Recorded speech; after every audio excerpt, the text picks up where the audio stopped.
Hello folks, and happy Thanksgiving. Now, in observance of the holiday, there will be no new episode this week. But since it is the giving season, I give to you an unlocked Monsters Among Us Beyond episode, previously found exclusively at patreon.com. If you like what you hear and would like to gain access to more bonus content like this, all while helping Monsters Among Us podcast grow, head on over to patreon.com and search for Monsters Among Us podcast. Joining the $5 level will get you instant access to 60 plus hours of bonus content. Content like this episode, Monsters Among Us Beyond, number 57. Enjoy.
Good evening and welcome to Monsters Among Us Beyond, number 57. I am your guide, Derek Hayes.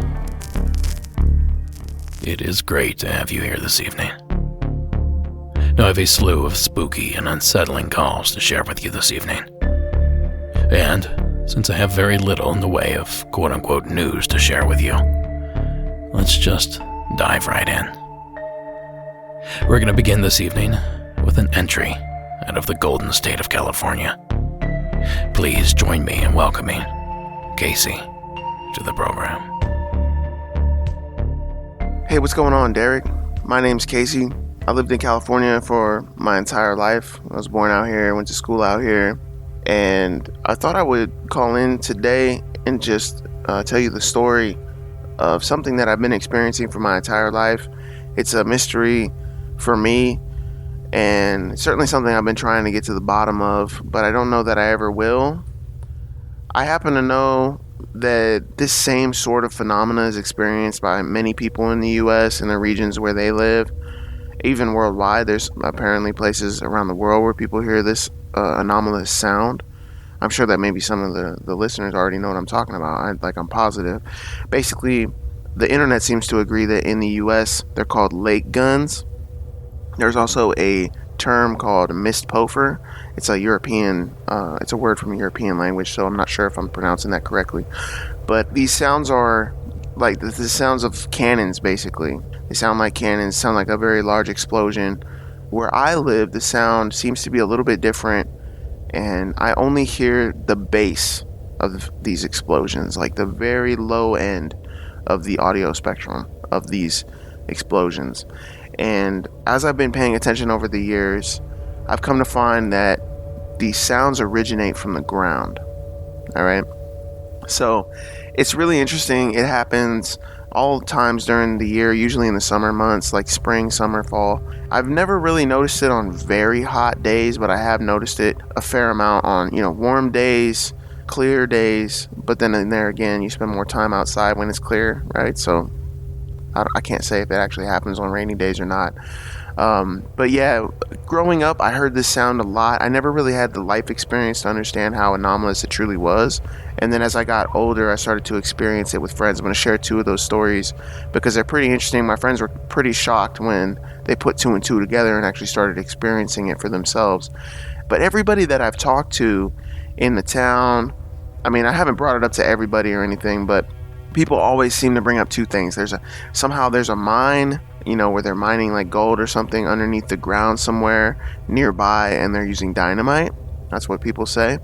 And then also that there's a military test range somewhere, and I'm hearing bombing happening, right? There's no military test range from what I can tell on Google. There's definitely no mines where, people are right underneath the city, like using these giant explosions and chain explosions, just literally like blasting caverns into the underworld.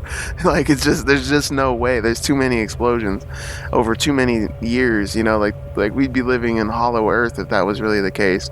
People have even said that I've been hearing these sounds originating from Nevada, which is quite a long ways away, all right? So I live in Amador County, which is an hour east of Sacramento. You can follow Highway 16 to the east out of Sacramento, and you'll make your way straight into the county. There's a highway that goes into the mountains called Highway 88, and you can take it all the way up there, and you're going to hear these sounds going up the hill. I've never heard them very high up in the forest where we have a lot of granite rocks or anything like that. I haven't ever heard them up there, but I haven't spent an awful lot of time up there. I spent more time down in the foothills, so maybe they do happen. But generally, between the small town of Pioneer and Jackson is where I spend a lot of my time, and I've definitely heard these sounds quite a lot in that area. All right, so the first story I had to share, like I said, when I was a kid, I never really put two and two together. And then when I was like 17 years old, I was hanging out with my friends from high school a lot more. And one of my best friends, he lived at the bottom of a canyon. If you look at Jackson in Amador County on Google Maps, on the southeast side of the town, you'll follow Highway 49 out of the town, and there's a road called Middle Bar. And it's pretty famous road amongst the locals. It's kind of a sketchy road. It's a one-lane road, and it goes straight off into like the cuts, as we call them, right?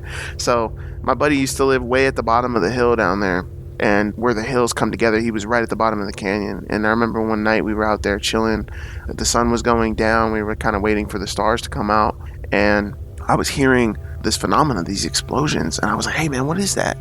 And we started listening, and that was the real time when I started understanding it was coming from in the earth, because we were down there at the bottom of this canyon, and I'm trying to figure out where the sound is coming from. So I'm like pointing my ears down the canyon, and like, because it sounds like it's coming from maybe on that side, and then we realize it's coming from right beneath us. Like we're looking between our feet at the ground when we're trying to like orient where the sound is coming from. And again, it could be a single explosion, like boom, or it could be like a chain of explosions, like boom, boom, boom, boom, boom, and like some of them will be louder than others, and all you're hearing is the bass.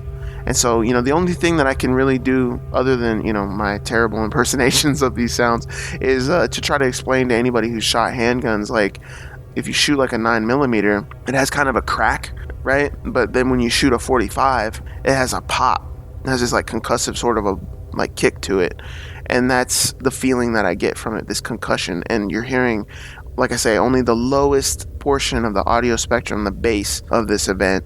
And it has to be massively powerful. I mean, I try to wrap my mind around the distance and how, extrapolate how much energy it must be, be comprised of in order for me to hear it at the level that I'm hearing it. And it's pretty remarkable. So my friend's pretty spooked. I'm pretty spooked. We figured out it's coming from underneath the ground. That's it for that encounter. But I did have another very good friend who grew up here in Amador County, and I had been hanging out with him. I knew him for years. One day I was like thinking to myself when we were hanging out talking, I was like, hey, have you ever heard those explosions out here? Have you ever heard like any like explosions in the ground and stuff like that? And, he told me no, he had never really experienced that. And I thought that was really strange because he grew up out here. His family's from out here. I was like, yeah, that's kind of weird. I hear these explosions sometimes. And because he's a good friend, I knew he wasn't going to think I was crazy. But I was over at his house not too long after that in the middle of the afternoon. And this event was happening just kind of sporadically during that day, as it does many days. And we were sitting on his porch having a beer or something, and we started hearing this explosive sound. And this time it's kind of coming from the east again, outside. Like we were in Jackson itself, and this was kind of coming from the east again, but it sounded like it was coming in the direction of what we call Butte Mountain out here. It's not really a mountain, but it's a feature in the land where there's like one single hill. It kind of looks like a little small mountain. I guess it's actually a butte or something like that, right? But it has a cell tower on top of it. So it sounded like it was coming from that direction. And again, like directly horizontal, like it's not coming from the sky. and we were sitting there just kind of listening to it on his porch. Granted, the house was in between us and where it was coming from, so we couldn't really be sure.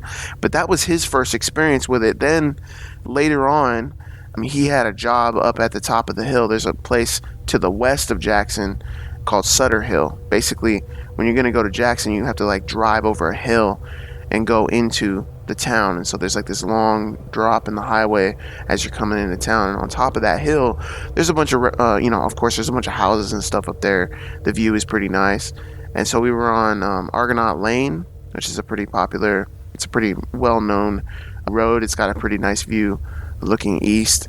And we're walking down, so we can see the entire region just like laid out in front of us. When you're at the top of the hill, walking down, middle of the day, 1 in the afternoon, sunny, beautiful day, clear. We're walking down Argonaut Lane, and we're just talking to each other. Like I say, houses on either side. It's a nice residential area, and we're just kind of enjoying this view. And we hear this, boom! We hear this freaking light gun, right? This thing just boom, boom, and like we both kind of like. We're like, whoa, there it is. And then the dog started barking at the same time. And I really like to hear it in these kind of areas where it's very clear, because you could feel the concussion like in your bones. You could feel it like in your chest when you're walking. Even though it's so far away, I mean, you're looking down onto this landscape and, clear bluebird day. You're looking down, onto the hills, and it's just going. You can see for miles. And then you hear this sound and it's like touching you, like that's powerful. It's a very powerful sound. There's no way that it could be something from under the ground, like mines, or, if it was a bomb, it would be like a really crazy bomb, and you'd have to be a little bit closer to feel that. You know what I mean? It just doesn't add up. The amount, like the energy versus distance, that it just doesn't add up, that calculation. So that's what makes it anomalous for me anyway. Thank you very much for the podcast. If anybody else has heard about it, that would be cool to hear from somebody, but hopefully you guys enjoy it. If you guys want to experience it for yourself, come out here during the spring, summer, like I say, Highway 16 east out of Sacramento, Amador County, and Jackson, and you guys will be able to experience it for yourself. So thank you very much. Take it easy. Thank you, Casey. He's right, This sort of thing has been reported and recorded all over the globe. And the phenomena goes by many names, in addition to the handles that Casey offered up.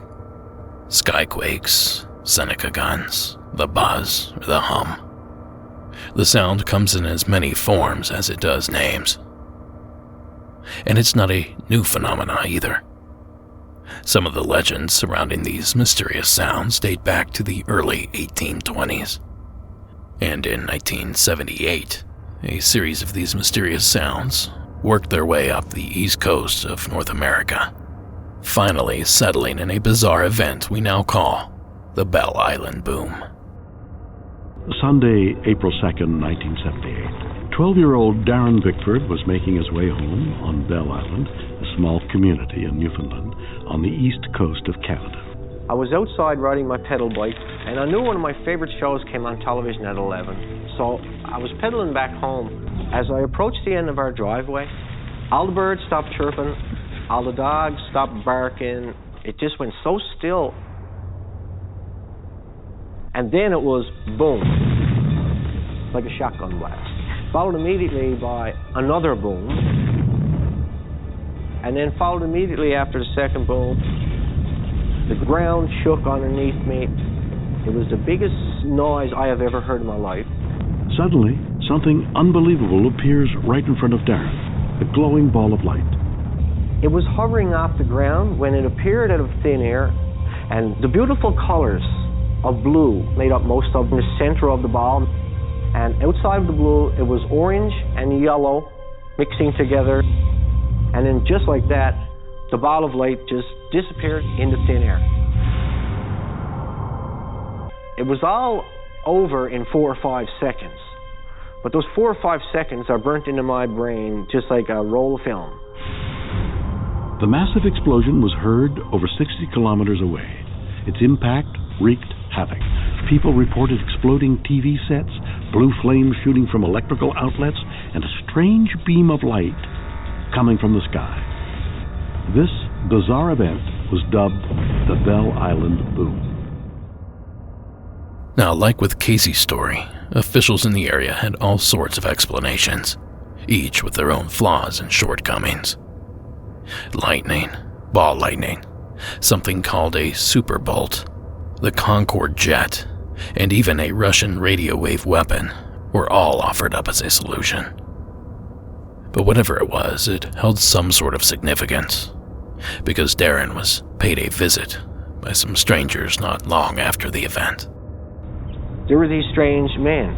I was told they were scientists from Los Alamos, New Mexico. The Los Alamos National Laboratory built and tested the first atomic bombs. Could there be a connection? The men interview everyone involved, including Darren and Jim. I told them everything I knew, and next thing, I was more or less ordered to turn over my exhibits to the gentleman. Now, the Jim referred to in that clip from the television series Weird or What was a local fire investigator that had taken samples of some of the strange phenomena. Phenomena that he claimed, in his expert opinion, could not be the result of lightning. So whatever blew up over Bell Island is a mystery to this day, as is the countless other mysterious sounds covering our planet. So thank you again, Casey, for sharing your town's noisy secret. Now, if you have a story to share, simply call our hotline at 1-888-608-NIGHT. That's 1-888-608-6444. And since it seemed to go over so well last time, I'm bringing back Patreon questions and comments, beginning with Ben W's. And he writes, Derek, congrats on 6 years. I mean this as the highest praise. You may well go down as the heir to Art Bell. Take care, Ben. Well, gosh, Ben. Shucks. I certainly hope I don't let anyone down. Those are some big shoes to fill. And thanks for the kind words. And because I have quite a few, let's do 2 here. The second is from Samantha S., and she writes, Absolutely love your podcast. I have not been able to get into another. This is the first podcast I have ever listened to, and it might be the only. I'm trying to get my mom to call in her experience, but she's shy. I'll keep trying. Thanks so much, Derek and Sarah. Well, thank you, Samantha, for including Sarah. She works awfully hard on the show. And as for your mother's story, I know a dirty trick that might get the story recorded. Open the voice memo app on your phone, hit record, set it on the table, then ask dear old mom to tell her story. When it's all over and done, then you tell her you recorded it and ask if it can be used. Well, I don't know if this is legal or not, but if you really want the story, there's a way to get it done. Thanks, Samantha, for writing in. And speaking of capturing stories, I'm sure Kelsey would love to have the opportunity to capture her father's story. But instead, she's here this evening to share it for us. So please, welcome Kelsey from the state of California. Hi, Derek. My name is Kelsey. I live in Santa Cruz, California, but I actually grew up in Yucaipa, which is pretty close to where you are, as I'm sure you know. But I'm calling with a story that is not actually mine. It belongs to my dad. He passed about a little bit over 2 years ago, and if he was still alive, I would love for him to call in, but unfortunately, I have to tell it in his stead. So my dad was always kind of a spooky person. Despite not really being interested in the supernatural, he seemed to kind of attract it. He had a lot of stories about, seeing people on the side of the road or things moving around his house, phantom dogs, that kind of thing. But one story in particular always kind of stuck with me that he told me about his 20s, where he was working in San Diego at the time, and he was doing a lot of home repairs and drywall and that kind of thing. And when he was living with a buddy, he had this cherry wood walking stick, and I never heard where the walking stick came from. He may have told me, but I forgot. But it was just this, this really nice walking stick that he had, and it seemed to never stay in one place. Not him or his friends moving it, but it would just appear in different places around the house, or it would disappear for a while. And he always thought it was kind of weird. And then at some point, he couldn't find it anymore. It just disappeared. He didn't know what happened to it. Apparently, he didn't think too much of it. And then sometime later, he was pulling down some drywall in a house that he was working on. And he pulled down the drywall, and inside the wall was the same cherry walking stick. And every time he's told me this story, I've gotten like really crazy goosebumps. And so I thought I would call and share. I wish I had more detail, but unfortunately I never recorded it or anything. One thing too, just to add about my dad, as I mentioned, I have always sought out the supernatural. You know, I listen to your podcast. I'm really into ghost stories, cryptids, all that kind of thing. And my dad just absolutely hated that stuff. And the way that fate shimmied out is that he was the one who never seemed to be able to get away from it, whereas I've never really had my own supernatural experience. So that's my story. Like everyone says, I'm very appreciative of the podcast and everyone who shares their stories here. I'm new to the podcast, but I'm looking forward to continuing listening. So thanks. Thank you, Kelsey. And thank you for sharing your father's story. And I too got the chills when you revealed the part of the stick being in the attic. Finding something where you least expect it can be extremely jarring, especially when the supernatural is involved. So thank you again for taking the time to share. Now, if y'all don't mind, I'll read a couple more of these Patreon submitted questions. Firstly, from Andrew W., who writes, I wanted to reach out and ask if another person helping with Paraweekly would keep the show from taking a break. I don't know where you would want help, and I understand saying stick me anywhere is kinda just like trying to get on, but I can learn whatever it is, as in editing, recording, etc. I'm not in your area, but if we could work through email. I'm just a big fan, and your podcast is my number one, and that show just seemed like a new take on the concept. Either way, I hope everything works out. Well, I really appreciate that, Andrew. And quite honestly, help is what we need, but I'm not even sure where to start. Essentially, it's just a lengthy process. Finding the stories, writing the stories, producing the content, as in shooting, then editing, and upkeep of releasing it to the web, which takes an entire day just to output the video and get it up on the internet there. So long story short, it's just simply we made a decision. Do we want to keep devoting time into Paraweekly, or do we want to keep devoting time into Monsters Among Us, which is a proven product? So like I said previously, the Paraweekly isn't going anywhere. It'll be back in some incarnation. I do appreciate the help, and if something comes up, I'll certainly reach out.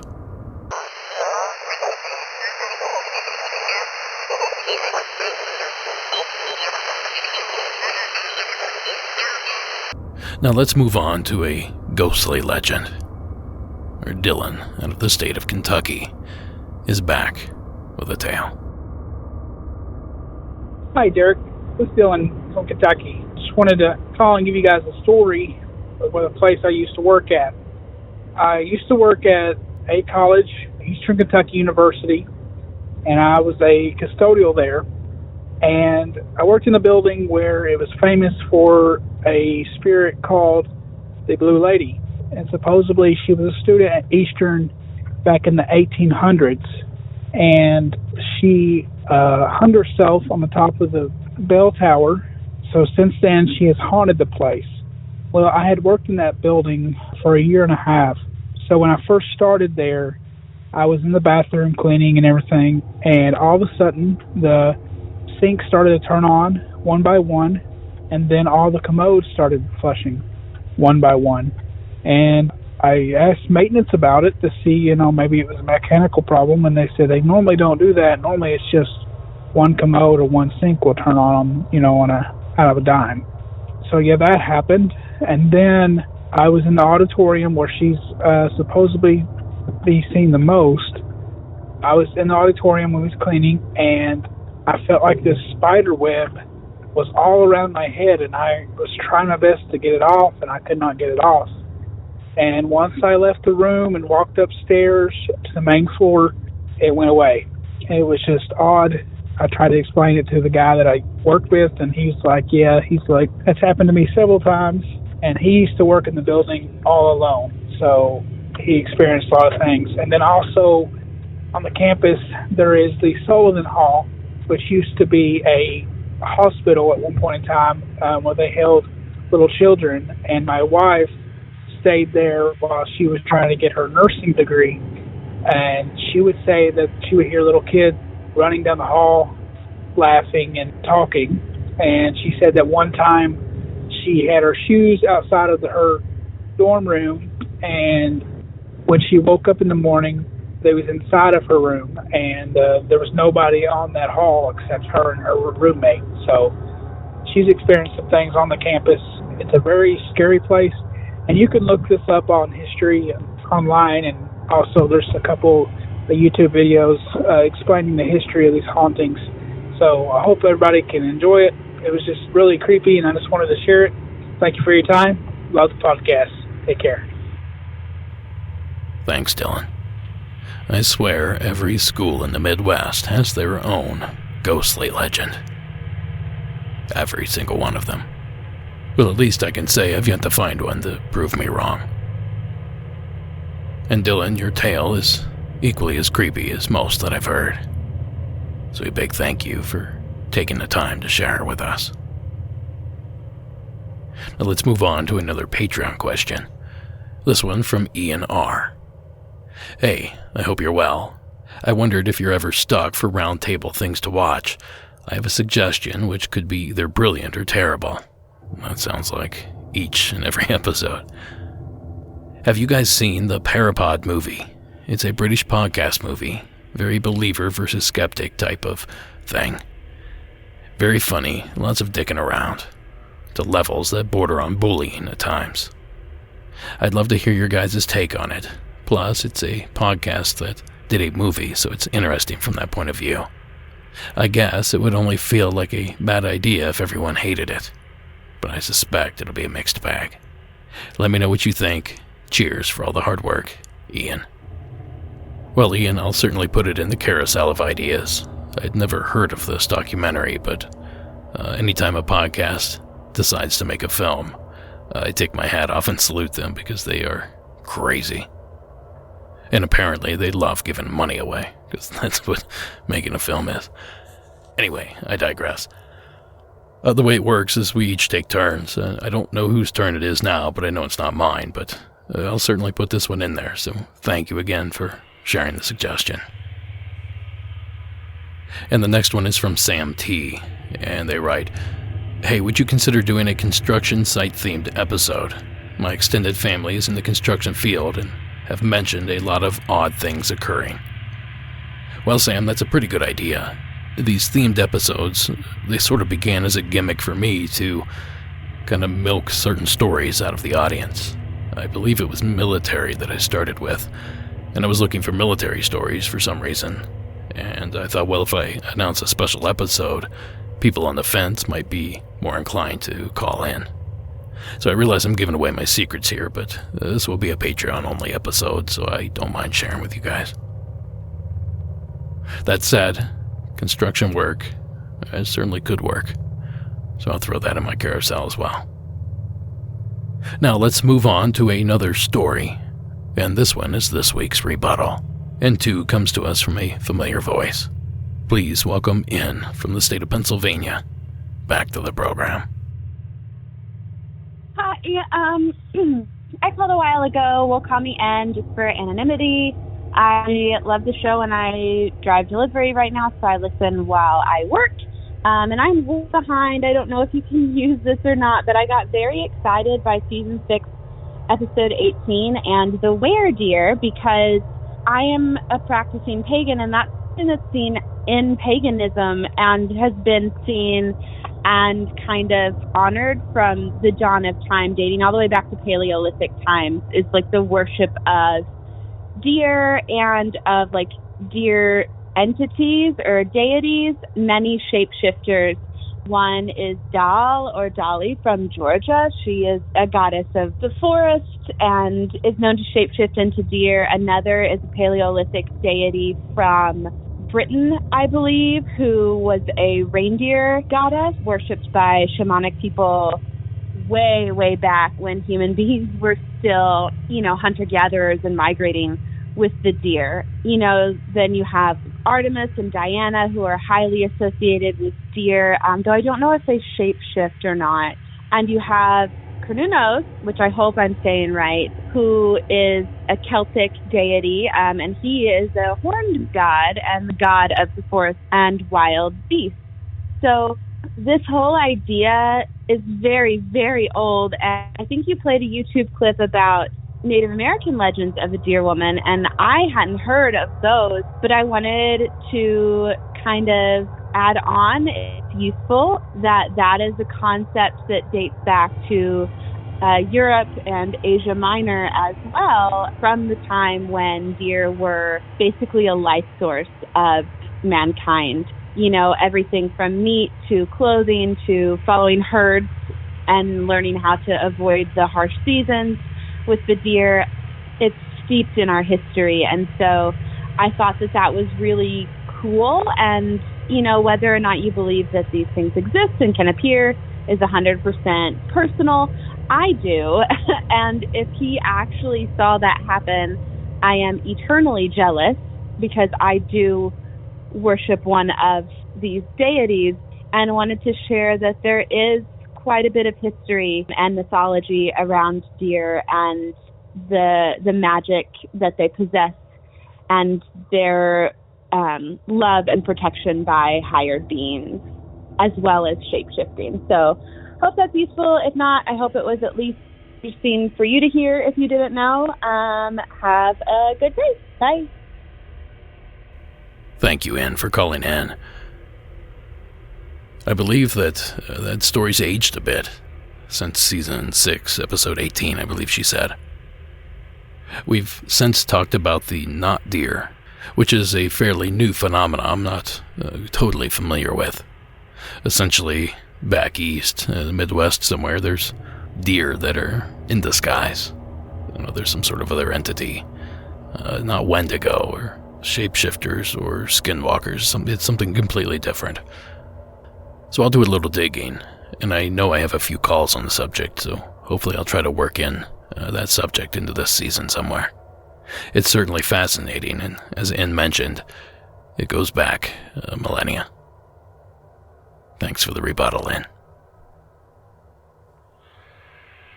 And our next Patreon submitted question comes to us from Juan V, and he writes, "Hi Derek, really big fan. I have a question about doppelgangers. Do you know if they involve time slips?" Well, Juan, if I'm completely honest with you, is there really a big difference between a doppelganger and a time slip? If you're truly seeing the other person in a multiple form, or someplace that they couldn't be, is that not some form of time slip? What I'm saying here is this may be a phenomenon that's more of a gray area. Time slips, doppelgangers, glitch in the matrix, that sort of thing. It could all be part of one phenomena or a symptom of phenomena. By calling it a certain thing, we've divided up this phenomena. I don't know. I'm not a doppelganger professional, but that's my initial thought there. And the next one comes to us from Alexandria S., and they say, "How about asking for people to send in their weird stories that don't quite fit under the usual categories? The unexplained stuff that isn't cryptozoological or aliens nor ghosts. Maybe they're glitch in the matrix stories." Thank you, Alexandria, for the suggestion, but if I'm honest, I'm not real sure I need it. I have so many entries that seem to fit this bill that simply don't fit in any known category. I don't know what to do with them. Typically, they find their way into the secret entry in the main show, but there's plenty of them. But you're right, those make for great entries, so I hope they keep flowing. Now, speaking of great entries, how about a Ouija story? This next one comes to us from, I believe, Slice. The name's hard to hear. Either way, the floor is yours. Hello. Just recently found your podcast, kind of binge listening. I went from episode 1 to like season 6 in a week. It's kind of bad. But hearing all these stories, I've had a few come back to me. My friends call me Slice. The first one I would like to share, I know you disapprove of Ouija boards, was the first time and only time I ever touched one. So I was 16, fresh on summer break, hanging out with a buddy of mine who was a couple of years older, out of high school. Him and his mom had just moved here from Texas to Colorado. They were living in Littleton. And, well, we were doing what teenagers do, getting rowdy and crazy. And we went back to his place to just kind of hang out and unwind somewhere around like 11 o'clock at night. Now, his place was fairly new apartment. And so we really knew that there was nothing creepy or crazy there.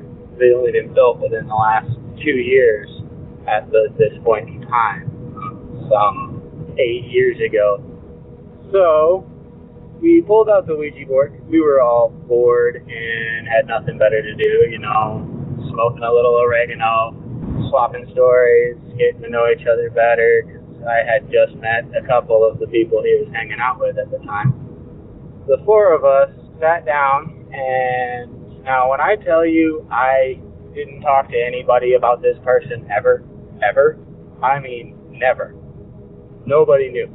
Even my buddy Alex, who was my absolute best friend at the time, had no idea. That's important to see why.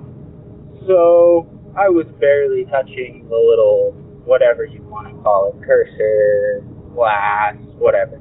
And when I say barely touching, I mean I had 3 fingers towards it, and the corner of it was tickling my fingers. I was touching it so lightly.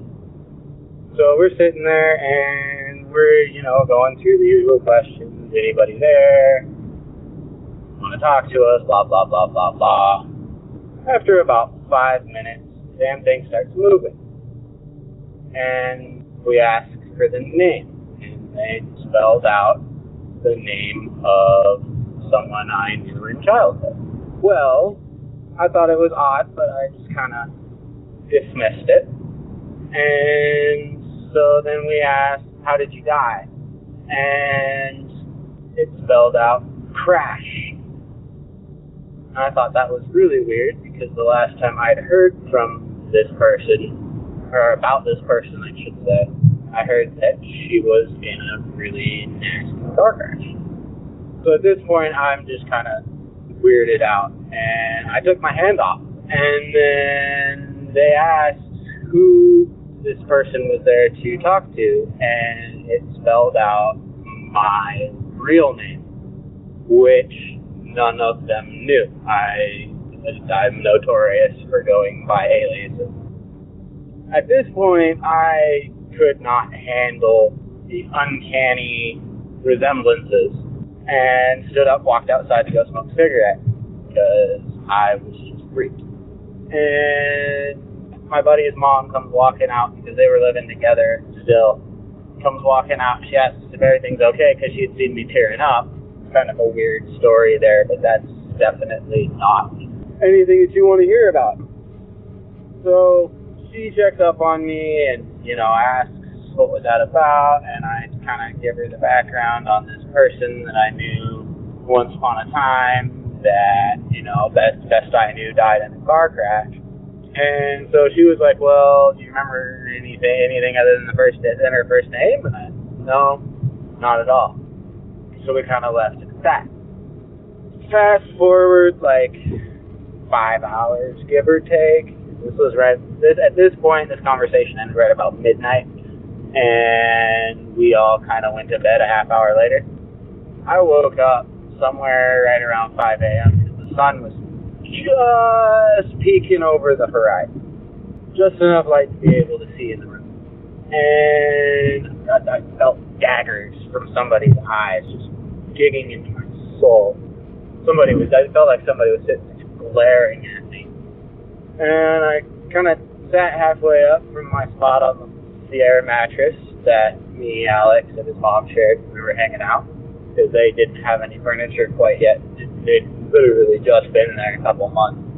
But I turn my head and I'm looking around, and I see someone standing there. Now, mind you, the other two people who were there was a short white girl and a skinny African-American kid. Alex himself is, average build, and he's of Hispanic descent. Definitely not any one of those three. But so, standing behind the reclining chair, one of the only pieces of furniture in the whole house, was this Caucasian guy, big brown glasses, and real heavy set. I mean, 300-400 pounds. The chair was about 3.5 feet tall. He was standing about 2 feet over the top of it. So I'd say he was at least 5'7". And I could see the counter through him. The kitchen counter behind where he was standing. I could see the white countertop through his chest. And I blinked and rubbed my eyes, kind of slapped myself once, and then looked again, and he was gone. Never saw him again. Never played one of those stupid boards again either. I hope it's useful for you. Like I say, I got more stories. I'll be calling back. Keep doing what you're doing. It's fantastic. At 20 episodes a season, in 6 seasons, it's roughly 120 episodes you listen to in a week. Damn, Slice. That's too much, Monsters Among Us. But man, we're glad you're a supporter. Anyway, let me clarify a bit about the Ouija board. Slice had mentioned that I'm not a fan of them. Quite the contrary, I love them. I think they're beautiful pieces of artwork. I love the history, I love the culture, I love the lore behind the board. I don't necessarily believe they're a gateway to the other side, however. Only because of the multiple times I've experimented with them, if you want to call it that. I've yet to experience my own contact from the other side. So until that day, I'm highly, highly skeptical. That's not going to stop me from having a handful in my office here. Thanks again for sharing that call. And let's pop back in with our Patreon listeners and their submitted questions. And this next one comes to us from Brittany K. She writes, "Hi everyone. I was curious if anyone remembers what episode it was where a male caller told a story about a road trip. If I'm remembering it correctly, he was driving and then noticed that the road had changed. They were painted differently. Then he encountered a car that was a make and model he had never seen before, and the headlights moved back and forth. I'm just going down an alternate reality timeline / Mandela effect rabbit hole, hopefully just metamorphically speaking, and would like to listen to it again. Thanks." Well, Brittany, I know the story you're talking about. It's about the Tucker 300. It was a man somewhere in Midwest, the Plain States, I believe, Iowa, Kansas, Missouri.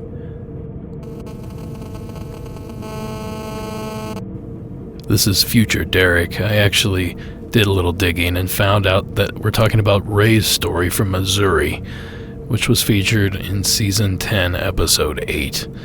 So go check that out now. Well, I did a little search, Brittany, but I wasn't able to find that one quickly, but it was a pretty popular call. I'm sure somebody out there will comment where this is. Hey, this brings this up yet again. I really need some sort of database, some sort of record of what each call was on each episode. So when someone asks, we can simply look and refer them directly to the episode. Who's got that kind of time?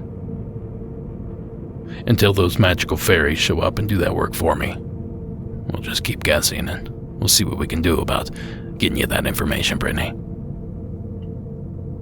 Now this next one's pretty short, so I'll squeeze it in before the next call. And it comes to us from Joshua P. "Hey, there was a story a couple episodes back about a couple working on an old airplane in Houston and encountering a 6-foot bird with a human face inside. I think the culprit could have been a harpy eagle. check them out. At a distance, I can totally see someone thinking it's taller than it really is, and the face is eerily human-like when looking straight on. Allow me to Google this. Now, I'm actually familiar with the harpy eagle, but I'd never thought of it as a culprit for a cryptid sighting. But if you Google it, you can certainly see that the face is strange. The feathers on the back of the head sort of ruffle out and give it a more oval-shaped head. A few wild feathers on the top make it look like ears or tufts of hair. And I'm not gonna lie, this thing is huge. Standing, it's probably at least 2 feet. I threw an image up in the show notes. Have a look, let me know what you think. And if you're wondering, I did do a check to see if they are indigenous to the area. And although it seems like they are not, they are indigenous to other parts of the Gulf Coast. So I suppose it's possible. Anyway, let's move on to our next entry. And this one comes to us from an Amongst You winner. Please welcome David from Massachusetts back to the program. Hello, Derek, Addie, and friends. My name is David, and I live just a few miles west of Boston, Mass. I've been a chauffeur for the past 15 years and have done thousands of rides. The following is something that happened late one night back in the fall of 2014. It was around the midnight hour, and I had just picked up a businesswoman at Logan Airport and was simply taking her home to Wayland, Mass. Given the fact this was the last ride of my night, and that I also lived in the same neck of the woods, was a very beautiful thing considering I knew the area like the back of my hand. I was almost to her house as we were driving down Route 30 towards the intersection of Rice Road and Oak Street when I looked in my rear view mirror and noticed she had her eyes closed and maybe had fallen asleep. It was right then something caught my eye.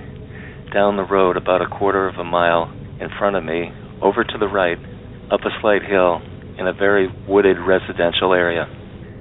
Out of nowhere, I saw the strangest green light I've ever seen in my life. The best way I could describe it is it was very translucent and filmy looking, like you could kind of see through it. It appeared at ground level through the wooded area and grew towards the sky in a very uniform V-shaped fashion, moving slowly upwards to about 300 feet in the sky. It only took about 5 seconds to do this, and then, in a blink of an eye, it was gone, never making any kind of sound. I was like, what the hell was that? I then looked to notice my passenger had just started to wake up and was slowly opening her eyes. I really wish she had been able to see it, just as a witness of sorts. As soon as I dropped her off a few minutes later, I drove over to Rice Road, looking to see if I could see anything unusual. I went up and down that road twice, and I didn't see or hear anything. When I got out of work about 1 hour later, I decided to stop by the Wayland police station and ask them if anybody else had reported seeing it. To my disappointment, no one had. After describing it to the police, they said maybe it was fireworks, maybe it was a transformer blowing up.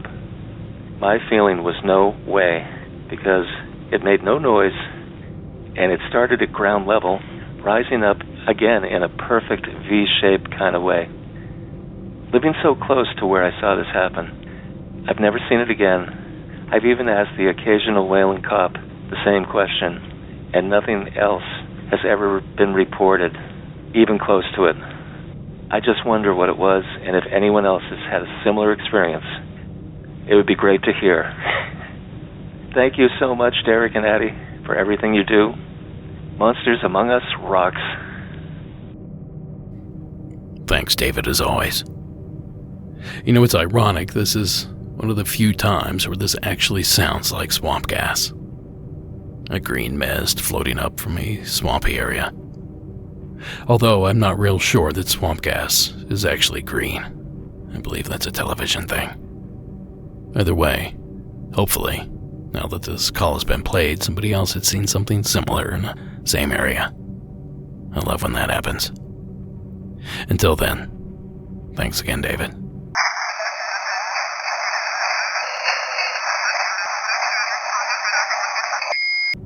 Now, our next Patreon submitted question is a two-parter from Amahia. I think I'm saying the name correctly.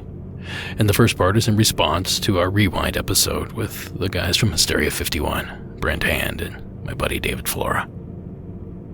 I like this format as a spinoff. It would be fun to see you do this, only include a Patreon fan, or any fan. Interesting idea. I'll be sure to put that in my back pocket. Where will I find a sucker willing to sit down with me for 3 hours to record one of these? Anyway, also from Mahia, I'm a Hoosier. My grandparents always said it came from the old days when much more of Indiana was covered in forest and people would say, "Who's there?" which sounded like, "Who's there?" or Hoosier. Interesting, I never heard that one before. That kind of gives it a creepy context, if you let it. I'd always heard, and this probably isn't correct, but it's probably Buckeye lore, that a Hoosier was defined as a useful idiot. No offense to the fine folks of the state of Indiana. But as a Buckeyes fan, I got a kid. Well, let's move right along to our second to last entry this evening. And this one comes to us from Brooke in the state of Virginia. Hey there, my name is Brooke. I'm from Virginia, but the story takes place in Okinawa, Japan, on Kadena Air Base. So, my husband at the time was working nights, or swing shift rather, and that's between like 3 p.m. and like sometimes as late as 1 or 2 a.m. So I would usually try to stay up and greet him when he got home from work. And we had 2 dogs, so I would usually end up walking them one last time around midnight, just so that they had all their bases covered and all that. Anyways, one night I was walking down the center of the road because there wasn't really a sidewalk in the area that I lived in. So I was walking down the middle of the road trying to get my dogs to their favorite potty spot, and I started hearing whistling. Now, I'm in base housing, so there's like tons of other people around me, potentially, but most didn't seem to work nights. So there wasn't like people coming and going at all hours, because the next shift usually comes in before the previous shift lets out. So if my husband's getting off at 1, the next would come in probably 12:30-ish, and there wasn't anybody like driving around in my neighborhood. No one else walking their dogs in the middle of the street at night like me. So anyways, the base is full of like old bunkers from like World War II. The Japanese and Okinawan forces, just hunkered in, preparing for American raids and all that. So there were a lot of Japanese casualties all around the base, all around the neighborhood I lived in, just all over the place. So I am under the impression that I was potentially being followed by maybe a ghost, since no one was around at the time. But anyways, this whistling followed me for probably a good 2.5-3 miles, just because at a certain point I started getting a little pissed off that somebody was following me. And I'm not a small woman. I'm about 5'10", close to 200 pounds. Like I'm a big girl. I'm going to fight you. And at the very least, I'm going to confront you. So I wanted to get to the brightest point that I knew, and that was sort of near the base golf course. And I get down there, and the whistling is just like somebody's just like whistling at me. It was absolutely insane. And I turn around once I get into the bright area, and like the whistling sounds close enough that I should be able to see somebody at this point. There's no trees, there's no jungly portions of base to assume they were hiding in. They should be out in the open, and there was no one. At this point, one of my dogs looks like she's about to like jump out of her own skin, and I just start booking it home pretty much. But yeah, that's not the only incident of weird paranormal activity that I had while on that base, but that is probably my favorite story. Thank you for listening. Have a great rest of your day. Bye. Thanks, Brooke. Now, oddly enough, the story rings a bell. And I couldn't quite put my finger on it, but there was something out of Japan that had to do with ghosts and whistling. Now, I know there's some other legends in Central and South America, and I think Africa, but this was a Japanese legend specifically. So I quickly took to Google before I began speaking about Brooke's call.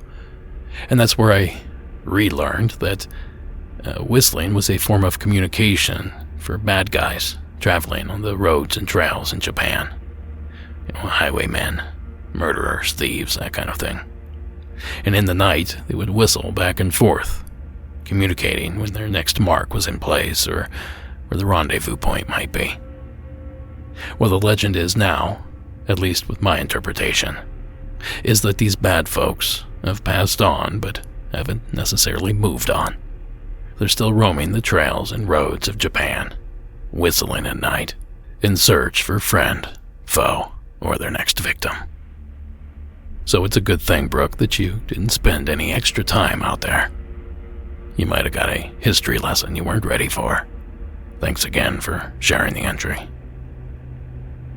Now, our next question is concerning Monsters Among Us Beyond number 54, and comes to us from Aubrey B.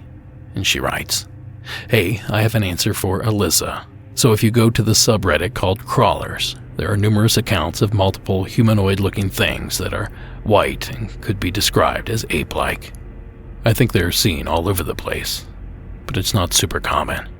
I know Derek has talked about crawlers before, but the crawlers I was familiar with are usually white and are on all fours. Sometimes they're standing up.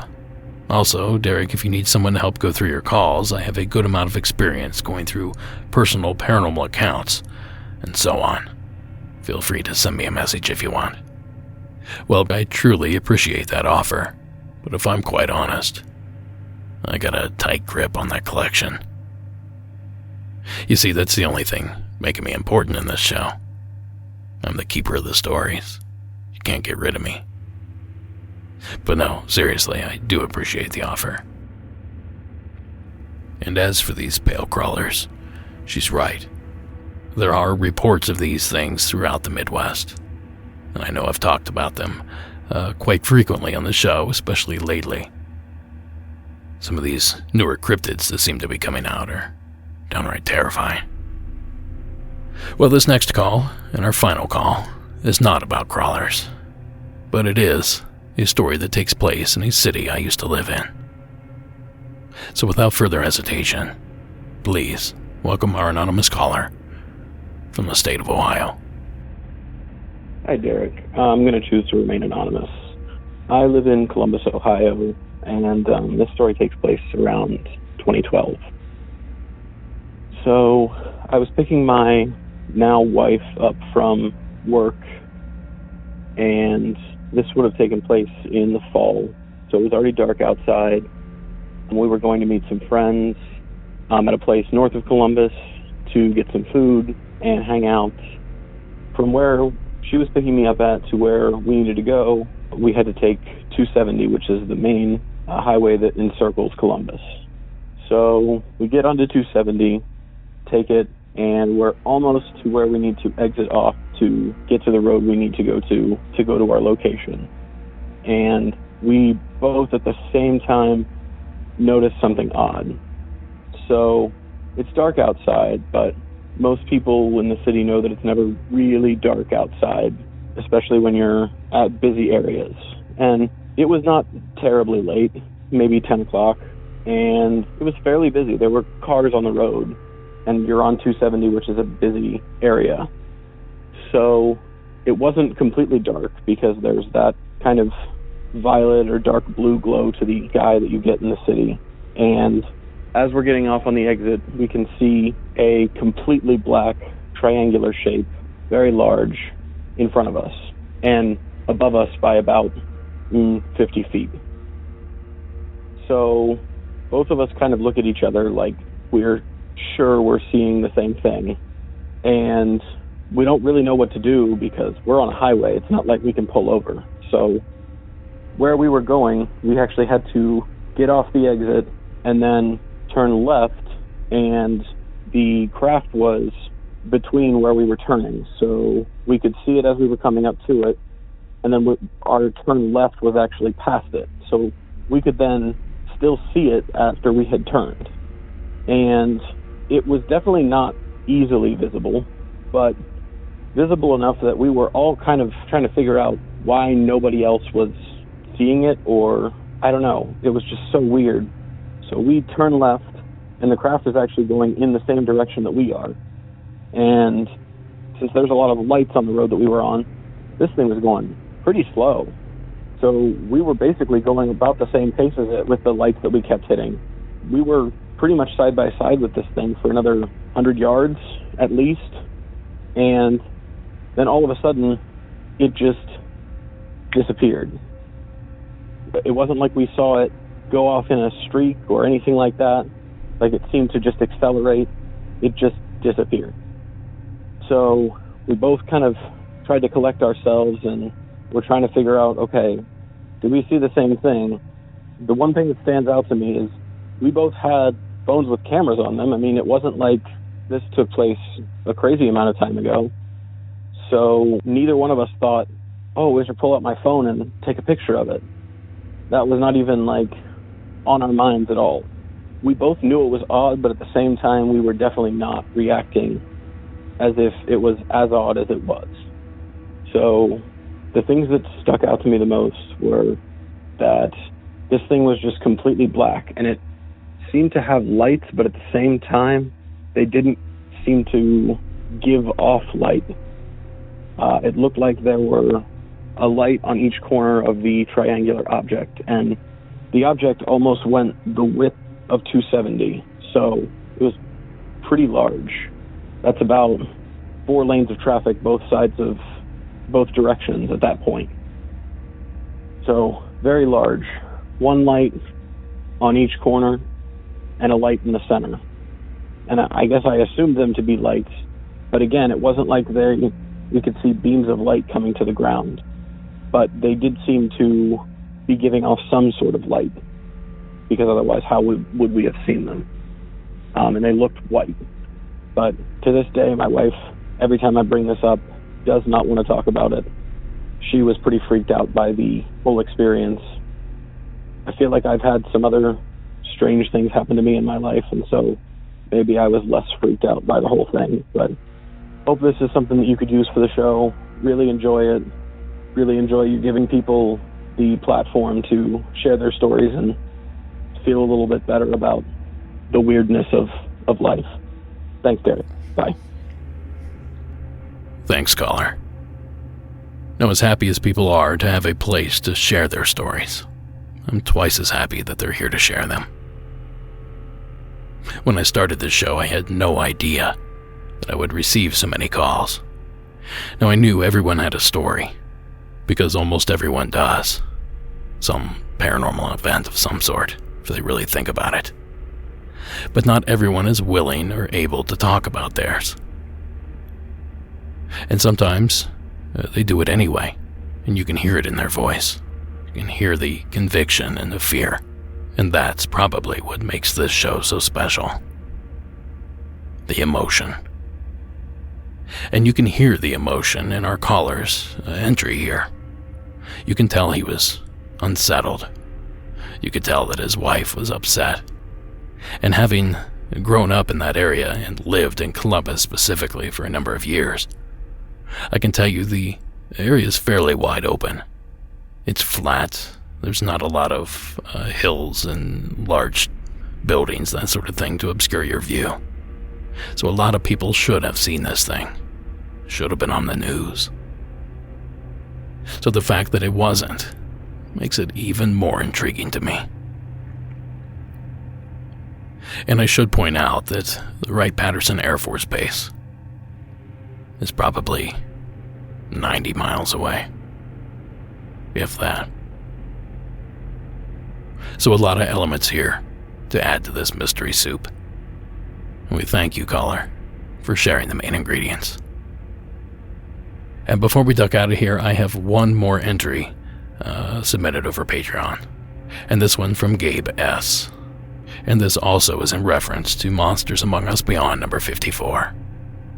Make sure to tell James that when he sages his place to remember to leave some windows or a door open, so whatever you want to leave can get out.